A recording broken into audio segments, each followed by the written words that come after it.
നമ്മുടെ ജീവിതം നശിപ്പിക്കാനും ഉയർത്താനും കഴിവുള്ള ഒന്നാണ് മാധ്യമം. അതിലെ വാർത്തകൾ, അവർ മുൻപോട്ട് വയ്ക്കുന്ന കെട്ടിച്ചമച്ച കഥകൾ, ചർച്ച ചെയ്യാൻ അവർ വിളിക്കുന്ന ആളുകൾ, ഇവരാണ് നമ്മൾ ഓരോരുത്തരുടെയും ഭാവി നിശ്ചയിക്കുന്നത്.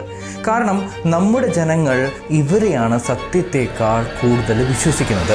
പ്രധാന വാർത്തകളിൽ വരുന്നവയുടെ അടിസ്ഥാനവും തെളിവുകൾ അന്വേഷിച്ച് ആരും പോകാറില്ല. കേസ് കൊടുത്താലും കോടതി മുറികൾ സാധാരണക്കാരെ വലിപ്പിച്ച് ഇഴച്ച് വർഷങ്ങളോളം നീട്ടും. കേസ് കൊടുത്തവൻ വെറും നാറിയാക്കപ്പെടും. സമൂഹം അവനെ പഴിക്കും. ന്യൂസ് ചാനലുകൾ കൈകൊട്ടിച്ചിരിക്കും, അട്ടഹസിക്കും. എത്ര സാമൂഹിക പ്രാധാന്യമുള്ള കേസുകളാണെങ്കിലും പണം കായ്ക്കുന്ന മരങ്ങൾക്കെതിരെ ഇവർ സംസാരിക്കില്ല. രാജുവേട്ടൻ ചോദിച്ചതുപോലെ, സത്യം പറയാനാണോ മീഡിയ, അതോ മീഡിയ പറയുന്നതാണോ സത്യം? ഇവിടെ കറൻസി ആദർശമായിരുന്നില്ല, മറിച്ച് ഓഡിയൻസ് ഷെയർ അഥവാ TRP ആയിരുന്നു. പരസ്യ വരുമാനം നിശ്ചയിക്കുന്ന ആ മാന്ത്രിക സംഖ്യ. പത്രങ്ങളിൽ സർക്കുലേഷൻ കൂടാൻ മാസങ്ങളെടുക്കുമെങ്കിൽ TV-യിൽ കാര്യങ്ങൾ മാറിമറിയാൻ ദിവസങ്ങൾ മതി, ചിലപ്പോൾ ഒരു നിമിഷം മതി. ഈ സമ്മർദ്ദം ന്യൂസ് റൂമുകളുടെ സംസ്കാരം തന്നെ മാറ്റിമറിച്ചു. വാർത്തയുടെ കൃത്യതയല്ല, അത് എത്ര പേർ കണ്ടു എന്നതാണ് അളവുകോലായി മാറിയത്.